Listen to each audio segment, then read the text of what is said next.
Bu o deməkdir ki, yəni qrupla mümkün deyil. Deməli, bizə soruşurlar ki, bəs sizdə praktika qrup olur, yoxsa fərdi şəkildə olur?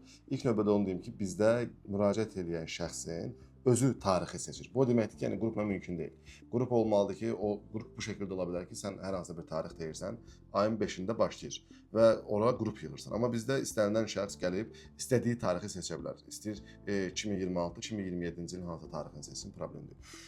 Bəs bunların fərqi nədir? Hansı yaxşı, hansı pisdir?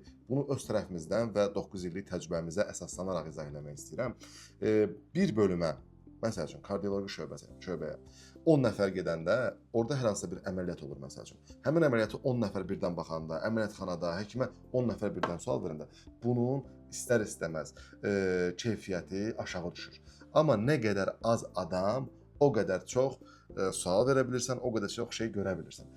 Bizim hədəfimiz belə deyək də keyfiyyətli iş görməkdir, keyfiyyətli xidmət göstərməkdir. Ona görə də fərdi şəkildə. Yəni gəlir adam, biz demirik ki, gözləyin 5 nəfər yığılsın. Getmək istəyirsən filan tarixdə, filan bölümə buyur get.